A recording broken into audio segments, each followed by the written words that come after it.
नमस्ते मित्रों, सुप्रभात।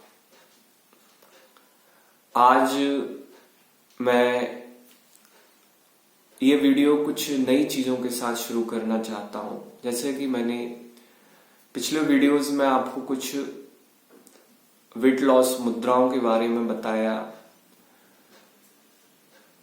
आपको फैट लॉस और वेट लॉस के बीच में अंतर बताया।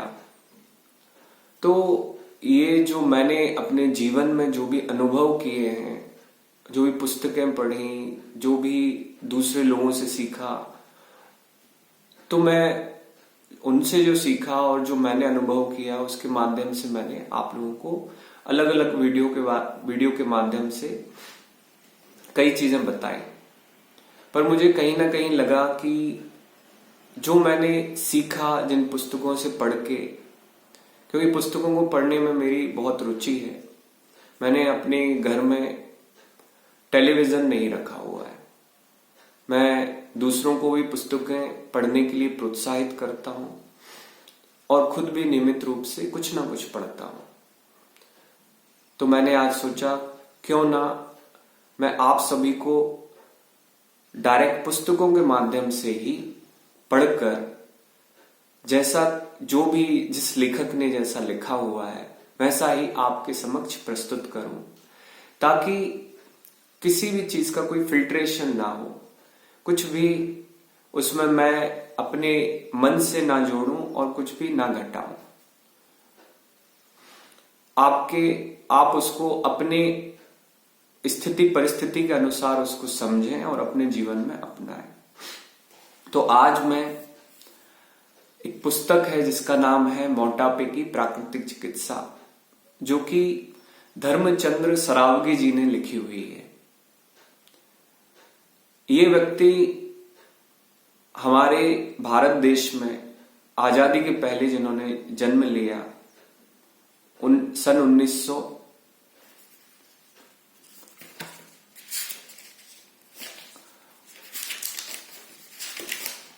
1905 में और सन 1993 में इनकी मृत्यु हुई। लगभग ये 88 साल तक जीवित रहे। इन्होंने कई देश विदेश के जो लेखक हैं उनकी कई पुस्तकों का अध्ययन किया, अपने जीवन में अपनाया, दूसरों को भी इसकी शिक्षा दी और कई इन्होंने पुस्तकें भी लिखी। तो ये देखिए, ये इस तरह की पुस्तक है। इसका मूल्य सिर्फ 25 रुपए है, पर इसमें जो बातें हैं वो बहुत ही अमूल्य है। तो मैं इसको पढ़ के आपको कुछ चीजों के बारे में बताना चाहूंगा। हम रोज इसको थोड़ा थोड़ा अध्ययन करेंगे और कुछ कुछ भाग में इसको इस तरह से वीडियो बनाते जाएंगे, क्योंकि मैं व्यक्तिगत रूप से सोचता हूं, आसपास देखता हूं, आजकल लोगों को पढ़ने का समय नहीं है। पर वो लोग जो है सोशल मीडिया के माध्यम से, यूट्यूब के माध्यम से कई चीजें स्क्रॉल करते हुए जब ये चीजें सामने आती हैं तो सुन लेते हैं, उन चीजों को देख लेते हैं 5-10 मिनट के लिए। तो मेरा यही प्रयत्न रहेगा कि मैं रोज 5-10-15 मिनट का कोई वीडियो बनाऊं और इस सीरीज को आगे बढ़ाऊं पुस्तकों के माध्यम से पढ़ते पढ़ते।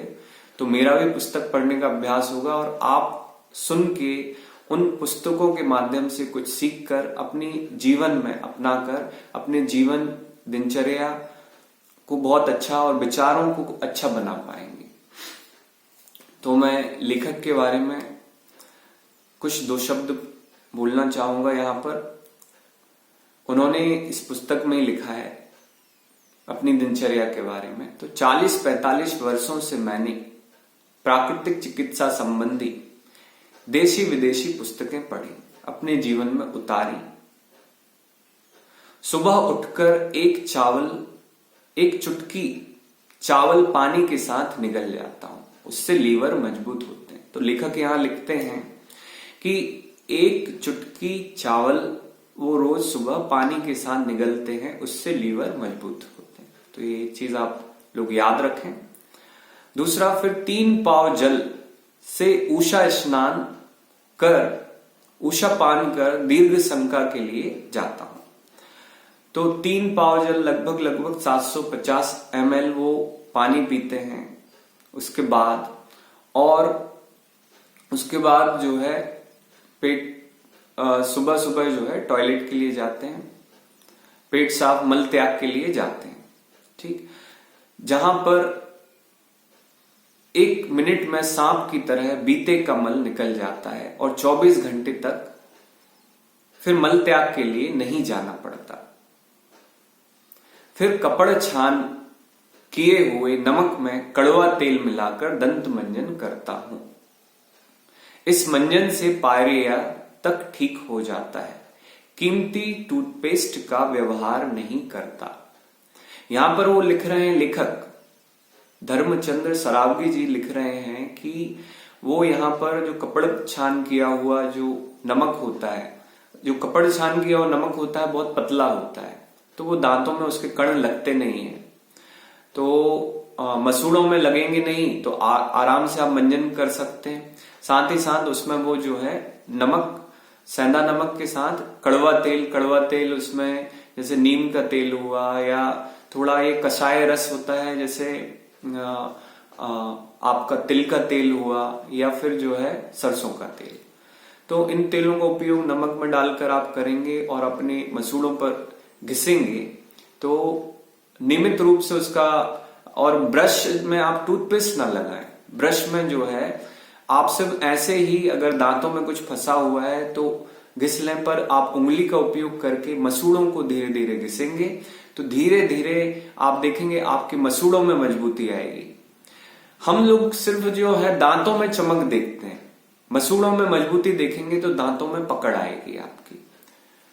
तो इस चीज का आप ध्यान रखें। यहां पर लेखक जो है टूथपेस्ट का उपयोग नहीं करते हैं, वो यहां पर प्रोत्साहित कर रहे हैं अपने पाठकों को कि वो जो है दंत मंजन करें तो तेल और जो है नमक उसका उपयोग करके अपने मसूड़ों पर घिसें ताकि उनके मसूड़े मजबूत रहें।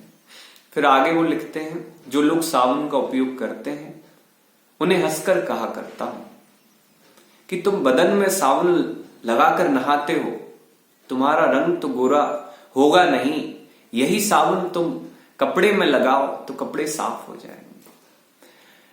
तो लेखक ये भी बोलते हैं कि साबुन का लेखक यहां पर उपयोग नहीं करते हैं, वो प्राकृतिक चीजों का उपयोग करते हैं नहाने के लिए। जैसे जो भी कई तरह के आटे का उपयोग किया जाता है, मुल्तानी मिट्टी वगैरह का उपयोग किया जाता है, तो उन तरह की चीजों का उपयोग करते हैं। साथ ही साथ वो कहते हैं कि कपड़ों पर उनका उपयोग करें, कपड़े मैले होते हैं। अगर शरीर में देखिए हम साबुन का उपयोग करेंगे तो यहाँ पर रोम छिद्र होते हैं हमारी चमड़ी में, अगर वो साबुन आप लगाएंगे तो जो हमारे वो रोम छिद्रों के माध्यम से चर्म में कई तरह के केमिकल्स आपके अंदर जाएंगे और धीरे धीरे आपको आगे तक चर्म रोग हो जाएंगे। आयुर्वेद में चर्म रोग को पाप कर्म बोला गया है। तो सबसे सारे रोग ठीक हो जाते हैं, चर्म रोग सबसे लास्ट में ठीक होते हैं, सबसे अंतिम, और धीमे धीमे आपको कष्ट सहना पड़ता है उसके लिए बहुत। और सभी लोगों को हमारे जीवन में कुछ ना कुछ चर्म रोग तो हुए ही हैं। तो साबुन का उपयोग ना करें, जो है आप प्राकृतिक चीजों का उपयोग करके नहाएं। यहां पर फिर वो है 9 बजे आसन प्राणायाम का अभ्यास करने के बाद ब्राह्मी की 4 पत्ती खाते हैं जिससे याददाश्त ठीक रहती है। तो अपने घर में आप ब्राह्मी का पौधा लगा सकते हैं, उसकी 4 पत्तियों का रोज जो है सेवन करें, जिससे क्या होगा आपकी याददाश्त बहुत अच्छी रहेगी। जो अल्जाइमर्स के जो पेशेंट होते हैं, उम्र बढ़ने के साथ साथ अभी तो छोटी उम्र में भी ये बीमारियां होने लगी हैं, तो वो बीमारियां नहीं होंगी। तो इस पौधे को जरूर लगाएं, ब्राह्मी। साथ में 1 पाव जल में 1 नींबू 2 चम्मच शहद मिलाकर लेता हूं। तो जो है नींबू और शहद, 2 चम्मच शहद मिलाते हैं या 1 चम्मच नींबू का रस 1 पाव पानी में, मतलब 250 ml पानी, और 1 चम्मच जो भी आपका टेबल स्पून है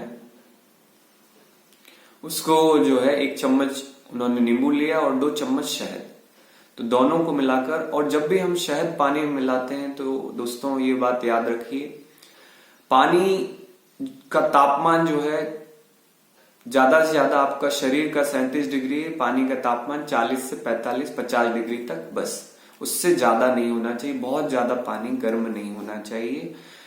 शहद अगर बहुत ज्यादा गर्म पानी में आप डालेंगे तो उसकी प्रॉपर्टीज में बहुत सारे चेंजेस होते हैं जो कि आपके शरीर के लिए फेवरेबल नहीं है। ठीक है, तो लिक्वॉर्म वाटर को यूज करना है। आपके शरीर से थोड़ा से पानी का तापमान बस ज्यादा हो, इतना ध्यान रखिए आप। फिर उसके बाद यहां पर लेखक लिखते हैं कि चकले पर घिसे हुए 4 बादाम लेता हूं जो 40 बादाम का काम करते हैं। तो आपने एक गोल पत्थर देखा होगा, उस पर आप रात को बादाम पानी में गला दें, सुबह छिलके उतार कर इस तरह से हम गोल गोल गोल गोल इस तरह से घुमा के उसको रगड़ें और फिर उन घिसे हुए बादामों का सेवन करें। लेखक यहां पर लिखते हैं जो ये 40 बादाम का काम करते हैं। 4 बादाम, सिर्फ 4 बादाम लेते हैं पर वो 40 बादाम का काम करते हैं। और साथ में धीरे धीरे 1.5 पाव दूध पीता हूं, और वो 1.5 पाव दूध भी पीते हैं।